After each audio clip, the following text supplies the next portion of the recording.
ರಾಜ್ಯದಲ್ಲಿ ಎಂಪಿ ಎಲೆಕ್ಷನ್ಗೆ ಕಾಂಗ್ರೆಸ್ ಭರ್ಜರಿ ಸಿದ್ಧತೆ ನಡೆಸ್ತಾ ಇದೆ. ಪ್ರತಿ ಕ್ಷೇತ್ರದಲ್ಲೂ ಕೂಡ ಗೆಲ್ಲುವ ರಣತಂತ್ರ ಏನು ಅನ್ನೋದನ್ನು ರೂಪಿಸಿಕೊಳ್ತಾ ಇದೆ.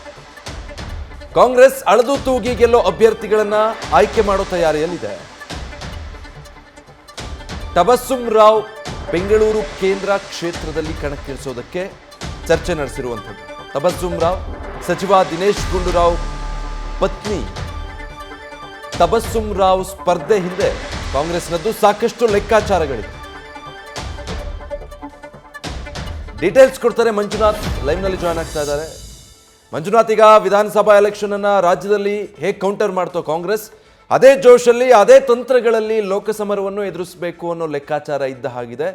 ಆಗಲೇ ಅಭ್ಯರ್ಥಿ ಆಯ್ಕೆ ಕಸರತ್ತು ಜೋರಾಗಿ ನಡೀತಾ ಇದೆ ಅನ್ಸುತ್ತೆ. ದಿನೇಶ್ ಗುಂಡೂರಾವ್ ಅವರ ಪತ್ನಿಗೆ ಅವಕಾಶ ಸಿಗುತ್ತಾ ಈ ಬಾರಿ?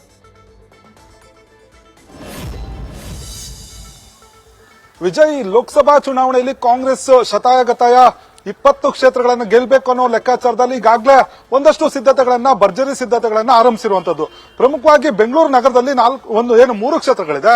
ಅದರಲ್ಲಿ ಈಗಾಗಲೇ ಕೇಂದ್ರ ಏನು ಲೋಕಸಭಾ ಚುನಾವಣೆ ಇದೆ, ಇದು ಕಾಂಗ್ರೆಸ್ನ ಹಿಂದಿನ ಭದ್ರಕೋಟೆ ಆಗಿತ್ತು. ಆದ್ರೆ ಇತ್ತೀಚೆಗೆ ಕಳೆದ 2-3 ಚುನಾವಣೆಗಳಲ್ಲಿ ಅದು ಬಿಜೆಪಿ ಪಾಲಾಗಿರುವಂತದ್ದು. ಹಾಗಾಗಿ ಈ ಬಾರಿ ಕೇಂದ್ರ ಲೋಕಸಭಾ ಚುನಾವಣೆಯಲ್ಲಿ ಕಾಂಗ್ರೆಸ್ ಪಕ್ಷದ ಬಾವುಟನ್ನು ಆರಿಸಲಿಕ್ಕೆ ಕಾಂಗ್ರೆಸ್ ನಾಯಕರು ನಿರ್ಧಾರ ಮಾಡಿದ್ದಾರೆ. ಹಾಗಾಗಿ ಸೂಕ್ತವಾದಂತಹ ಅಭ್ಯರ್ಥಿನ ಆಯ್ಕೆ ಮಾಡಬೇಕು ಅನ್ನೋ ನಿಟ್ಟಿನಲ್ಲಿ ಈಗಾಗಲೇ ಸಚಿವ ಜಮೀರ್ ಅವರ ನೇತೃತ್ವದ ಸಮಿತಿಯನ್ನು ಕೂಡ ಆಯ್ಕೆ ಮಾಡಲಾಗಿತ್ತು. ಆ ಜಮೀರ್ ಅವರ ಸಭೆಯಲ್ಲಿ ಒಂದಷ್ಟು ಅಭ್ಯರ್ಥಿಗಳ ಹೆಸರುಗಳು ಚರ್ಚೆ ಆಗಿರುವಂತದ್ದು.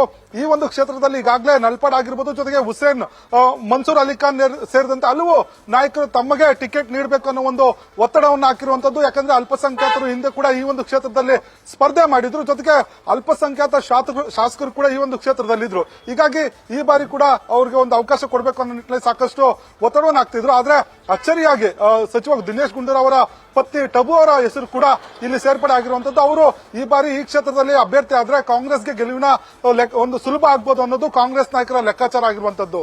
Vijay, thank you Manjunath.